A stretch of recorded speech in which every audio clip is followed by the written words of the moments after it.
자, 오늘 주신 말씀을 가지고 두려울 때 나의 이름을 쓴다라고 말씀을 정했습니다. 사람이 두렵지 않는 사람이 누가 있나요?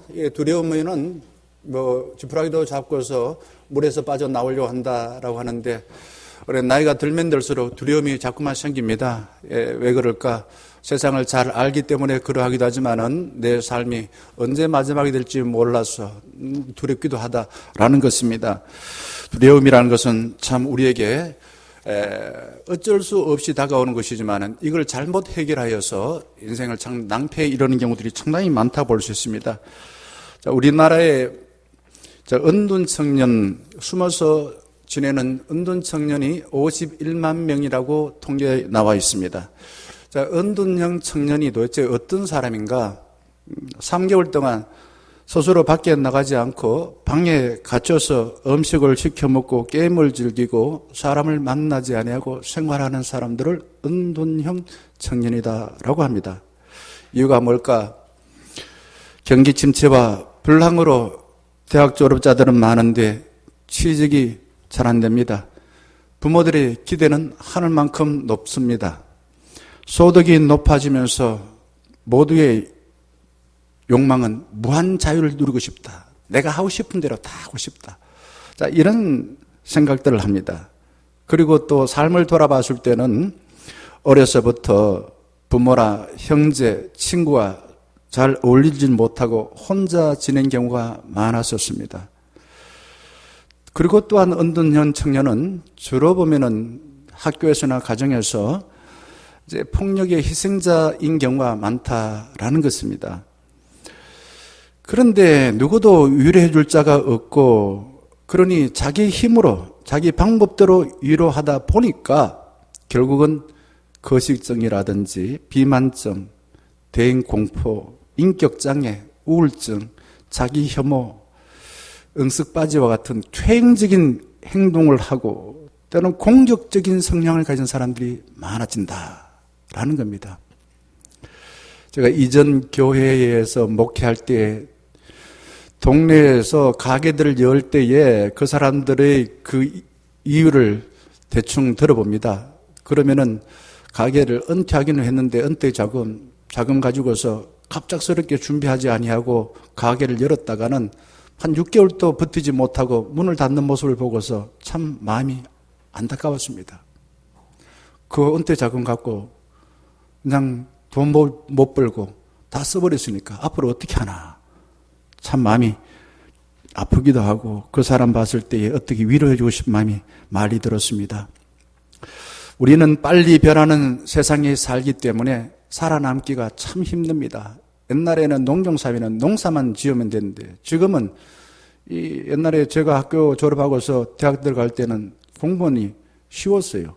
고등학교 나와서도 공무원 되고 쉬웠습니다. 지금은 공무원이 국가고시입니다. 거의 사법고시 현수막 막 내겁니다. 지금은 어떤 사람이 잘 될까? 가상 공간에서 돈을 버는 것이 지금 현대 사회입니다. 자, 학벌에 관계없이 모두가 생존의 두려움을 느끼고 불안해해요. 이 현대인들에게 가장 골치 아픈 게 이 두려움에 의한 불안증상입니다. 불안증상. 자, 우리 교회가 속한 교단에서 나온 통계를 보고 목사로서 두려웠습니다. 교회 학교, 우리 학교에 들어가는 학생들의 연령보다도 1.6% 감소한다는 거예요. 그리고 코로나로 교회 학교 학생 숫자가 60% 줄었다고 합니다. 온라인 예배 부모의 눈치에서 틀어놓기는 하고 다른 거 한다는 거예요. 게임을 하거나. 50%가 신앙생활에 소홀해졌다고 말합니다. 청년들은 어떨까요? 청년들의 가치관을 보면은 70%가 난 불행해. 그리고 세상에서 가장 중요한 거 92%가 돈이야 라고 생각합니다. 그리고 10명 중에서 3명은 앞으로 교회 안 나올 거야. 이렇게 이제 생각한다는 거예요. 그리고 청년들이 교회 정책에 관여하고 싶어 한다. 저희 대학생 때도 그랬어요. 당에 들어가서 우리 좀 젊은 사람을 위한 정책을 좀 세워주면 좋겠다. 참여하고 싶은 청년들이 많다는 겁니다.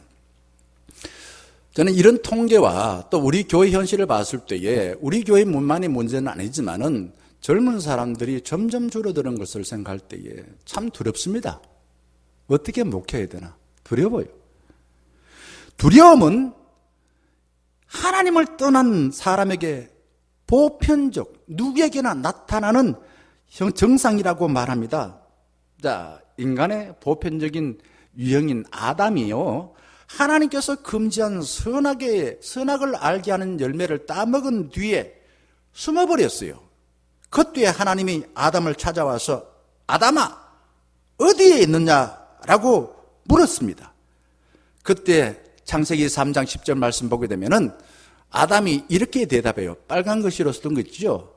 내가 뭐 했으므로? 벗었으므로. 뭐 했다고요? 두려워하여 숨었나이다. 이게 인간이 갖고 있는 실존적인 모습입니다. 저는 목사의 이 가운을 벗고 제가 목사의 직책을 내려놓고 나는 사람들이 안 보이는 곳에서 어떻게 살아갈까? 두려워요. 그래도 말입니다. 이렇게 가운을 입고 뭐 설교를 하니까 번듯해 보이고 뭐 그렇게 보이고 뭐 그렇지 않습니까? 근데 이제 선악을 알게 하는 나무, 내가 뭐 선을 다 안다 이거지. 하나님이 그거 따먹지 말아 했는데 선악 니 잘 몰라. 그러니 나한테 물어보고 알아. 그러니까 하지 말라는 거 안 하고 하라는 거 하라. 이렇게 말했는데 내가 다 할 수 있어요. 그러고 난 뒤에 자기가 벗었으니 자기 실상을 보니까 벗었다 이거예요. 그전에는 벗은 걸 몰랐어요. 자기가 죄를 짓고 나니까 부끄러워서 두려워서 숨었다 이거죠.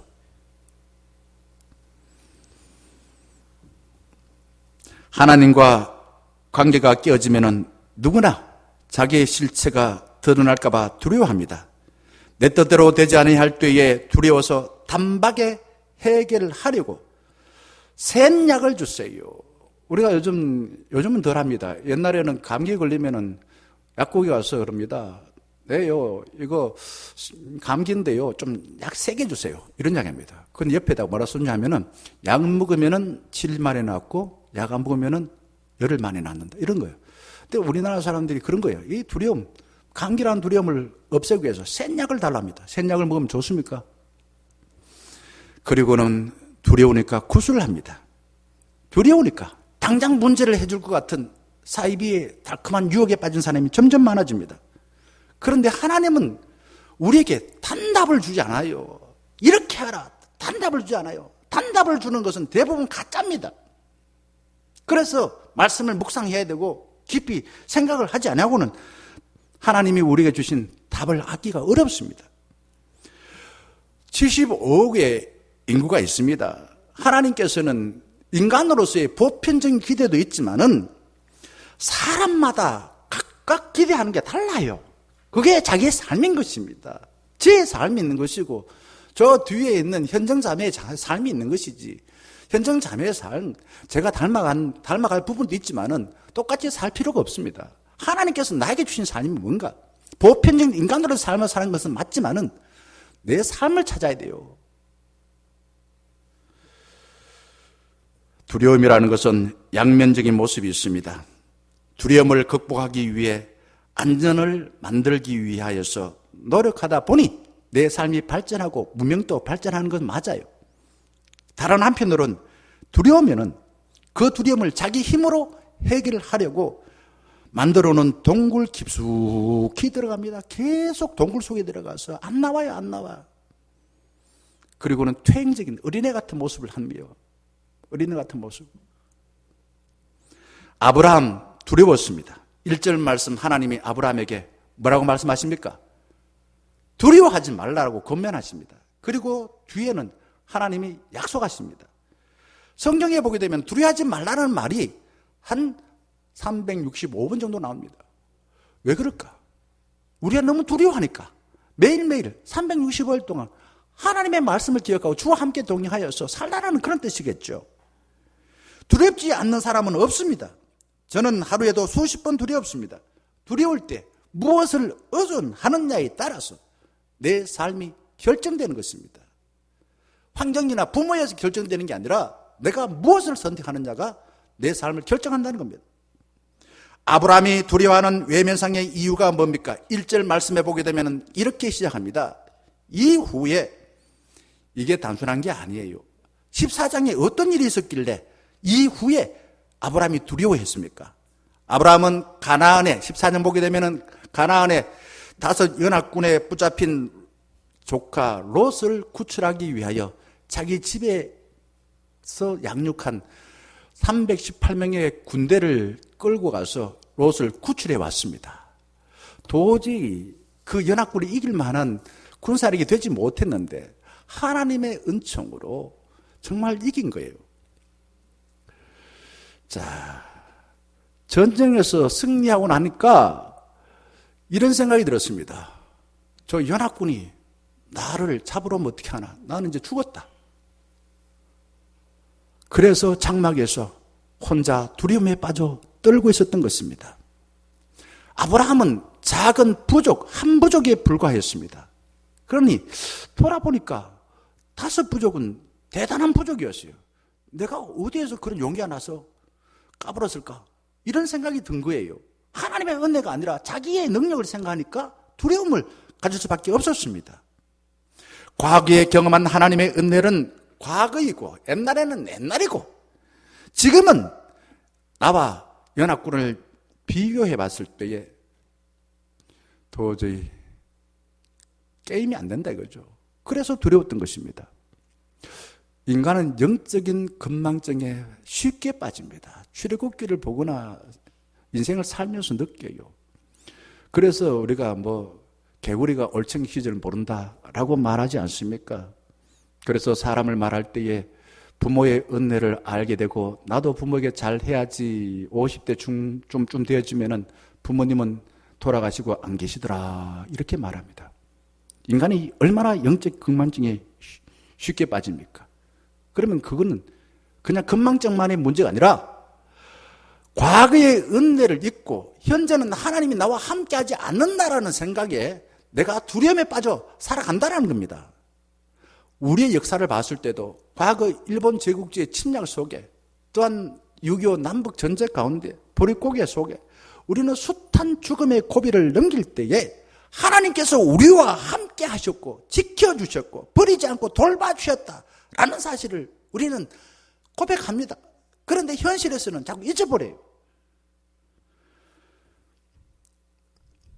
다른 하나는 왜 아브라함이 두려워했을까? 우리가 1절 말씀 그 다음 말씀 보게 되면은 하나님께서 아브라함에게 이렇게 말합니다. 나는 내 방패시요 너의 지극히 큰 상급이다 라고 말합니다. 그런데 이 하나님의 말씀을 들었던 아브라함이 하나님 감사합니다. 하나님이 나에게 방패가 되어주신다니 나의 큰 상급이 되어주신다니 이렇게 말하지 않았어요. 그 다음 말씀 읽어보면 그렇게 말하지 않습니다. 2절 말씀에 대뜸 아브라함이 이렇게 말합니다. 주 여호와여 무엇을 내게 주시려 하나이까? 나는 자식이 없사오니 나의 상속자는 이 다메섹 사람 엘리에셀이니이다. 무슨 말입니까 이게? 하나님께 감사한 게 아니라 하나님을 원망하는 투의 말인 것입니다. 동문서답을 넘어서서 아브라함이 하나님께 항의하듯이 달려들고 있습니다. 아마 이런 뜻일 것입니다. 하나님 제게는 하나님께서 약속하신 아들이 없어요. 내 손에는 누구밖에 없다고요? 이 종 엘리에셀밖에 없습니다. 하나님은 늘 빈말만 해놓고 나에게 해준 것이 뭐가 있습니까? 라고 하나님께 화내듯이 말하고 있습니다. 그래 놓고 이제 와서는 나한테 나는 너에게 방패다. 너는 매우 큰 상이 될 것이다. 그게 나한테 진짜 축복하는 말입니까? 놀리는 말입니까? 라고 생각한 겁니다. 그러면서 말은 하지 않았지만은 이제부터는 하나님 말씀 안 듣겠어요.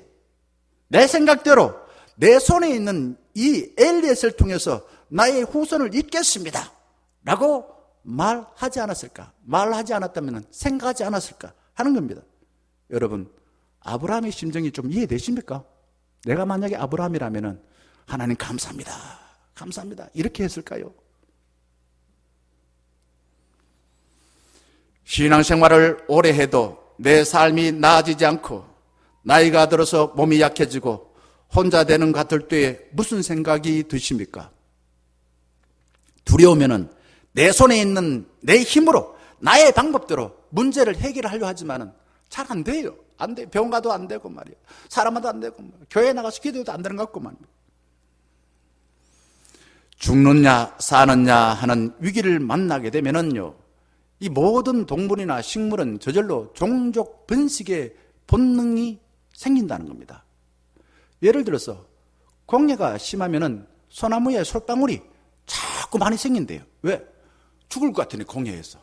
그래서 솔방울 자꾸 만들어서 그냥 안죽을 예를 쓴다는 겁니다. 인간도 역시 똑같다는 겁니다. 이거를 저는 청년들한테 한번 대입해서 생각해 봤습니다. 왜 청년들이 결혼하지 않고 자녀를 낳지 않으려 할까? 오늘 우리 양민희 집사가 이렇게 와서 저 너무너무 감격했습니다. 보고 싶었는데 결혼한대요. 다음 주 29일에 결혼한답니다. 자, 결혼하지 않으려고 하는 사람이 한 반 정도 된다고 이야기합니다. 전문가들의 의견이 있습니다. 다양합니다. 그러나 저는 이렇게 생각해 봤습니다. 제 생각이 맞는지 모르겠습니다만은, 부모가 자식을 키우면서 늘 그냥 하는 말이 너 때문에 힘들어 죽겠다. 이런 말을 자식이 많이 들었을 것이에요. 그리고 자식이 말입니다. 부모가 기대한 게 너무 커. 그런데 말이에요. 공부해보고 살아보니까 부모의 기대를 이루지 못할 것 같아. 그리고 결혼해서 부모처럼 고생하면서 자식 키울 용기가 없어. 그러나 결혼 안 해. 결혼하더라 애 안 낳아. 이렇게 생각하지 않을까 생각해 봤습니다. 어떠세요? 그런 것 같습니까? 아브라함 당시 사회는 자식이요, 그냥 단지 종족 번식을 하는 게 아니라 미래의 희망이었습니다. 그런데 하나님께서 아브라함에게 수차례 하늘의 별처럼 자녀를 줄 것이라고 약속하셨지만은 하나님은 아직도 아브라함에게 자식을 주지 않았던 것입니다. 하나님은 하나님의 약속을 믿고 늙었는데 자식이 없어서 두려워하는 아브라함에게 이렇게 약속하고 계십니다. 내가 너에게 뭐가 된다고요? 방패가 되고 지극히 큰 상급이 될 것이다 라고 약속하십니다. 방패가 뭡니까? 방패는 전쟁에서 적의 위협으로부터 내 몸을 보호할 무기입니다. 우리는 세상을 자꾸 전쟁에 비유합니다. 입시전쟁, 취업전쟁, 무슨 전쟁, 생존전쟁. 그리고 전쟁이라고 말하지 않지만 늘 살면서 모함받고 피난을 듣고 살아갑니다. 어떻게 해야 됩니까? 저는 이렇게 기도하길 바랍니다. 하나님, 내 마음의 방패가 되어 주옵소서. 하나님, 내 마음의 방패가 되어 주옵소서. 그때에 하나님께서 즉각 응답해 주실 줄 믿습니다. 하나님, 내 마음의 방패가 되어 주옵소서. 다윗이 하나님께서 사울의 손에서 구원해 주셨을 때 이렇게 찬양했습니다. 사무엘하 22장 3절 말씀 보게 되면은 내가 피할 나의 반석에 하나님이시요 나의 방패시요 나의 구원의 뿌리시요 나의 높은 망대시요 나의 구원자이시라. 나를 폭력에서 구원하셨도다. 하나님께서 다양하게 보여주셨다 이거죠. 방패 하나만 아니에요. 보호하는 무기가 너무 많아. 결국은 하나님은 나를 앞뒤에서 위에서 밑에서 나의 과거에 현재 미래 보여주셨다는 그런 의미가 이 속에 담겨 있는 것입니다. 하나님께서 아브라함에게 없는 것에서 천지를 창조한 내가, 전지전능하신 내가 너에게 큰 상이 되어줄 것이라고 약속하였습니다. 우리는 내가 원하는 것이 손에 잡힐 때 잠시 좋아하지만은 잠시 돌아서서 보니. 그래서 말합니다. 우리가 목욕을 하면 외쳐가고, 머리 자르면 외쳐가고, 새집 가면 외쳐가고, 결혼하면 얼마 정도 가고, 사람이 얼마 동안 기뻐하지만은 돌아서면은 하나님 더 좋은 거 주세요. 더 좋은 거 주세요. 그렇게 요구합니다. 이게 인간이에요. 하나님은 아브라함에게 복의 근원인 내가 너에게 가장 귀한 상이라고 했습니다. 누가 귀한 상이라고요? 누가요? 내가가 누굽니까? 하나님입니다. 우리는 선물을 줄 때에 선물 주는 사람 보기보다도 자꾸 선물에 눈이 가요. 선물에. 이게 인간입니다. 그래서 선물을 한 일주일 주다가 그 다음 안 주면은 나중에 선물 준 사람 욕해요. 예, 당연히 자기가 원하는 걸 줘야 되는데 안 준다 이거지. 이게 인간입니다. 우리가 먹고 입고 즐기는 모든 것은 누가 주셨다고요? 누가 주셨습니까? 하나님이 주신 거예요. 그게 은혜입니다. 내가 고생했어. 물론 내가 하나님의 뜻에 따라서 성실하게 살았지요. 그러나 그 너머에 하나님의 손길, 그분의 손길에 의해서 내 손에 선물이 주어졌다는 겁니다. 먹을 것이 주어졌고 옷이 있고 내 삶이 있고, 이게 은혜로 사는 사람입니다. 내가 뜻한 선물이 내 손에 없으면 잠시 두렵지만은 하나님이 계시지 않는다면은 잠시도 살 수 없어요. 두려움을 넘어서서 우리는 절망하고 살 수밖에 없습니다. 죽을 수밖에 없습니다. 매 순간 하나님이 나에게 은혜를 베풀어 주셔서 내가 산다는 것을 느낄 때에 살려는 의지가 생깁니다. 이거를 픽트 누굽니까? 그 포로 수용소에, 죽음의 포로 수용소에 선 사람, 갑자기 이름이 생각 안 나는데, 픽토르 누구죠? 하여튼 그 사람이 자기가 가스실에 끌려가지고 자기 가족들이 끌려가고 자기 친구들이 끌려가고 건장한 사람 끌려가고 그랬을 때에 끝까지 살아남은 사람이 어떤 사람인가 살펴봤습니다. 하나님이 나와 함께 하신다는 믿었던 사람들이 끝까지 살아남았던 것입니다. 하나님은 아브라함에게 두려워서 자기가 만들어 온 동굴에서 나와 큰 생각을 하라고 말합니다. 제발 좀 나오라. 그 동굴에서 나와라 말이야. 너 지금 혼자서 집에서 그 처박혀 있지 말고 좀 나와라 말이야. 나와서 한번 큰 생각을 해봐라. 그러면서 5절에 이렇게 말씀하세요. 5절에 그를 이끌고 밖으로 나가 이르되 하늘을 우러러 무뼈를 셀 수 있나 보라. 좀 제발 좀 나와라. 그리고 눈을 말이야 좀 하늘을 봐라. 밤하늘에 네 마음이 어둡지? 밤하늘에 뭐가 보이노? 깜깜한 거 보이나? 별이 보이지? 별이 보이지? 하는 겁니다. 그리고 네 저 별 셀 수 있나? 한번 세봐라 이거죠. 아브라함은 하나님의 명령을 거부하며 자기가 파놓은 동굴에 갇혀서 성질내고 원망하고 갇혀 있었습니다. 하지만 하나님은 아브라함의 손을 꼭 잡으시고 이끌고, 안 나오려는 아브라함을 이끌고 장막에서 끌고 나와가지고 이제 눈을 들어봐라. 눈을 들어봐라. 그리고 저 밤하늘에 무수한 별을 한번 보라. 저 누가 만드는지 아나? 별 누가 만드는지 아나? 깊이 생각해봐라 이거죠. 네가 본 무수한 별들처럼 내가 별 같은 자녀를 너에게 줄 거다고 그렇게 약속하신 거예요. 이게 창조주 하나님의 능력을 별 부분으로 인해서 별을 통해서 마음의 희망을 갖게 되는데 저 별 누가 만들었나? 내가 만들었다. 네 지금 아들 없지? 내가 너에게 아들을 줄 것이다. 라는 뜻인 것입니다. 우리는 별을 좋아하고 별을 노래할 때 기분이 좋아집니다. 제가 한번 노래 불러볼까요? 반짝 반짝 작은 별 아름답게 빛나네. 저 별은 나의 별, 저 별은 너의 별. 옛날에 광고 노래입니다. 하늘에서 별을 따다 하늘에서 별을 따다. 기분이 좋습니까 나쁩니까? 우리나라 사람들이 좋아하는 외국 화가가 누구냐 하면은 방고흐래요. 방고흐가요 우리나라 사람 특별히 좋아한대요. 그 방고흐 아버지가 목사였어요. 네덜란드 목사였습니다. 자기도 목회를 하려고 전도사로서의 교회 갔다가 교회 그 어른들 장로들한테 혼나가지고 목회 그만둬 버렸어요. 방고흐는 별을 소재로 그린 별이 빛나는 밤에, 별이 빛나는, 누굽니까? 이 무슨 분이 별이 빛나는 밤에 뭐 이렇게 하면서 음악 프로그램을 돌렸는데 그게 바로 방고흐의 작품의 이름인 것입니다. 별들이 소용들이 찍었습니다. 밤하늘에. 한번 보세요. 저는 그 그림 볼 때마다 가슴이 막 벌렁벌렁 거려요. 야, 이 고흐가 죽기 전에 동생 태호에게 이렇게 편지를 썼습니다. 밤하늘에 반짝이는 저 별은 나를 꿈꾸게 한다. 그래서 내가 별을 그린다. 그런데 나는 왜 창공에 빛나는 저 별에게는 갈 수 없는 걸까? 그는 현실이 너무너무 절망스러웠습니다. 그래서 하나님 나라 너무너무 늦게 보고 표현하고 싶었어. 화폭에다가 밤하늘에 춤을 추듯이 빛나는 별을 그렸던 것입니다.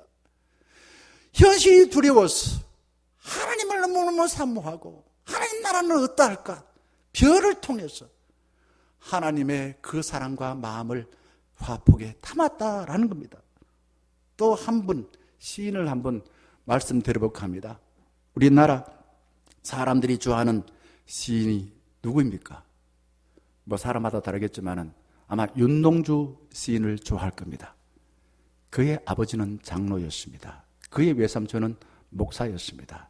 기독교인들이 저기 만주의 명동이라는 촌에서 기독교인 중심으로 마을과 학교를 만들어서 유능한 우리 민족의 지도자들을 길러냈던 것입니다. 윤동주가 1941년입니다. 그때 별 해는 밤이라는 시를 통해서 절망적인 민족의 현실을 보고 두려워서 별로서 민족을 사랑하는 자신의 마음을 표현했던 것입니다. 한번 부분만 읽어드리겠습니다. 별 하나의 추억과 별 하나의 사랑과 별 하나의 쓸쓸함과 별 하나의 동경과 별 하나의 시와 별 하나의 어머니 나는 별 하나의 아름다운 말 한마디씩 불러봅니다. 소학교 때 책상을 같이 했던 아이들의 이름 쭉 나옵니다. 그리고 가난한 사람들의 이름과 비둘기, 강아지, 토끼, 노새, 노루, 시인들의 이름을 불러봅니다. 별을 보고 나니까 어머니가 생각났어요. 그리고 자기와 함께 했던 친구들과 그리고 무수한 생명들이 보였던 것입니다.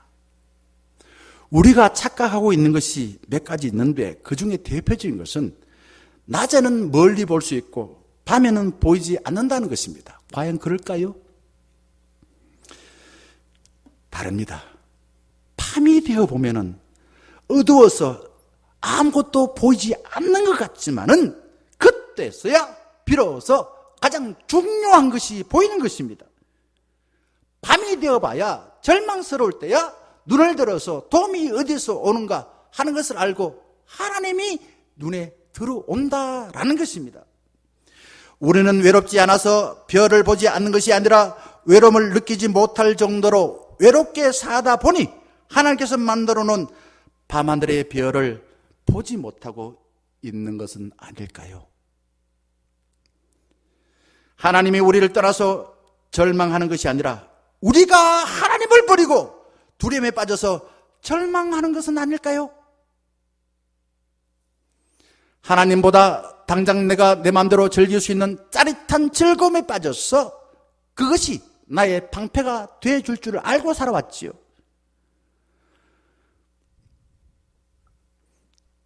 나의 짜릿한 즐거움, 당장 나의 위로가 될 것을 보다 보니 하나님을 볼 여유가 없는 것은 아닙니까?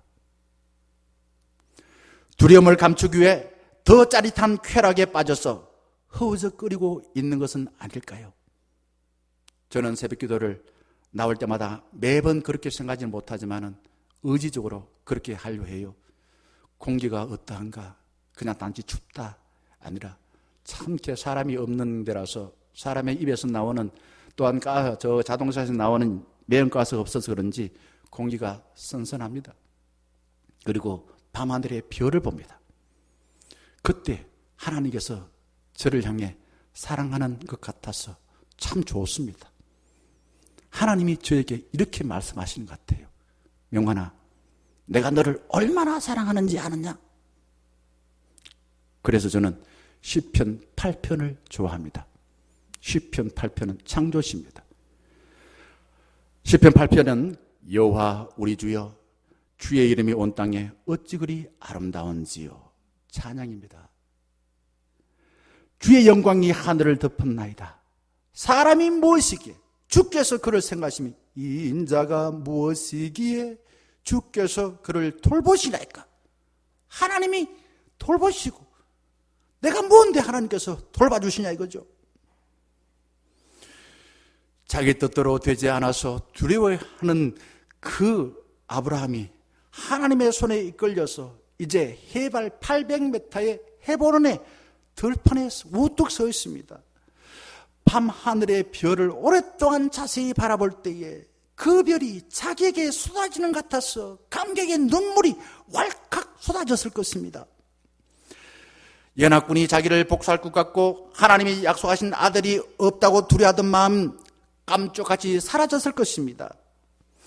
셀 수 없는 별과 같이 자녀를 주신다는 주님의 그 약속이 가슴에 오롯이 새겨졌을 것입니다. 이런 아브라함을 보고 하나님께서는 6절에 끝부분에 이렇게 말씀하십니다. 내가 너를 의롭게 여긴다 라고 말씀하십니다. 하나님의 살아계심을 알고 하나님의 보호를 받고 하나님께서 약속하신 그 삶을 받아들이게 되니까 하나님께서는 의롭다.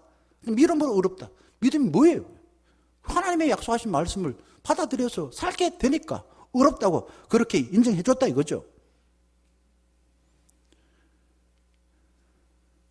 아브라함을 돕고 있던 복수의 두려움과 생존의 위험은 온데간데 없이 사라졌습니다. 하나님께서 자신을 사랑하신다는 것을 깨달았습니다. 그러니 하나님이 자기와 함께하니 희망을 갖게 되었습니다. 그러니 이렇게 두려움을 물리치고 희망을 주신 하나님께 감사와 찬양을 했던 것입니다. 분당 만나교회의 김병산 목사, 그분이 저보다 나이가 아마 젊을 거예요. 그런데 워낙 일찍 이렇게 머리가 벗겨져가지고 나이가 좀 많은 사람으로 보이는데 어쨌든 그분의 간증을 듣고서 제가 은혜를 받아서 나눕니다. 김 목사님, 딸을 낳았는데 1년 만에 바이러스에 감염돼서 몸이 너무너무 아파서 죽을 지경이 되었습니다. 그때 하나님께 기도하여 살아났습니다. 하지만은 원치 않게도 지적 그리고 육체적인 장애를 낳게 됐습니다. 이걸 두고 전문 용어는 지적, 그 다음에 지체 장애라고 말합니다. 살아났지만은 장애를 2가지나 앓고 학교 보냈는데 학교에서 애들이 왕따 시켰습니다. 목사님은 이 딸을 고쳐달라고 하나님께 30년 동안 매달리며 기도했습니다. 그런데 하나님은 고쳐주지 않았어요. 왜 안 고쳐줄까? 모르겠어요. 하지만 김병삼 목사가 이렇게 말합니다. 내 딸이 장애를 가지기 전에는 내가 노력하면 모든 것이 되는 줄 알고 자신만만하고 성공한 사람만 눈에 들어왔어요. 그런데 내 딸이 장애를 앓고 보고 하나님 고쳐주지 않은데 뜻이 뭐냐? 깊이 괴로워하면서 생각하다 보니 이제는 두려워서 쩔쩔매는 사람들, 실패한 사람들, 그런 사람을 도우라 라는 메시지로 받아들였습니다. 라고 고백하는 것이 은혜가 되었습니다.